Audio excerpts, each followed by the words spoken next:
మేషరాశి వారికి ఈ వారం మిశ్రమమైనటువంటి ఫలితాలు గోచరిస్తూ ఉన్నాయి. ప్రత్యేకించి గత వారంతో పోల్చుకుంటే అనుకూలించేటువంటి గ్రహాల యొక్క సంఖ్య తగ్గింది. లాభస్థానంలో ఉండేటువంటి బుధుడు కూడా వ్యయస్థానానికి వచ్చి ఉన్నారు.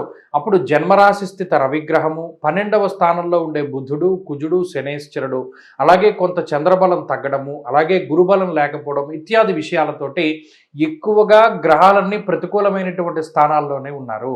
అలాగే 2 గ్రహాల యొక్క స్థితి మాత్రమే, రాహు శుక్రుని యొక్క స్థితి మాత్రమే మేషరాశి వారికి అనుకూలంగా ఉన్నది. దీనివల్ల శారీరక అలసట చాలా ఎక్కువగా ఉంటుంది. దేహార్తి చిత్త సంతాపహ అన్నారు. ప్రత్యేకించి శరీరం అలసిపోయేటువంటి విధానంలో ఎక్కువగా కష్టపడవలసినటువంటి పరిస్థితులు ఉంటాయి.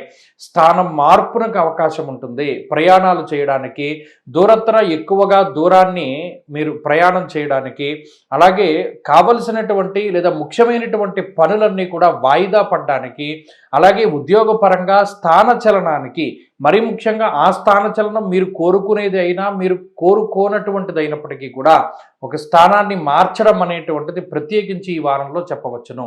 అలాగే దూర ప్రాంత సంచారము, కొండ ప్రాంత సంచారము, దేశాంతర వాసాన్ని చేయడానికి ఈ గ్రహస్థితి ప్రత్యేకించి అనుకూలంగా ఉంటుంది. ఇలా ఈ వారమంతా కూడా శరీరం ఎక్కడ కష్టపడుతుంది లేదా శారీరక శ్రమ ఎక్కువగా ఎక్కడ ఉంటుంది అనేటువంటి వాటిని మీరు స్పష్టంగా చూడగలుగుతారు.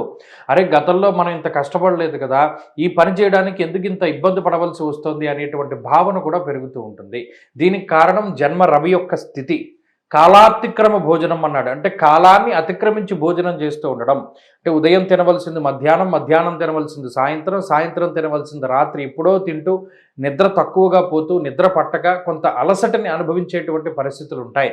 అలాగే ఎండవేడిమి వల్ల కొంత సన్ స్ట్రోక్ అంటారు, అంటే వడదెబ్బ తగలడానికి అవకాశం ఉంటుంది. బాడీ డీహైడ్రేట్ అవ్వడానికి అవకాశం ఉంటుంది. ఆరోగ్యం పట్ల శ్రద్ధ వహించాలి. ప్రయాణాలు ఏది అవసరమో ఏది అనవసరమో తెలుసుకుని ముందుకు వెళ్ళాలి.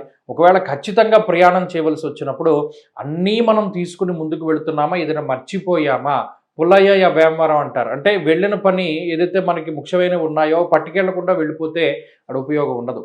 కాబట్టి ఇటువంటివి ఏమీ జరగకుండా జాగ్రత్తగా ఉండండి.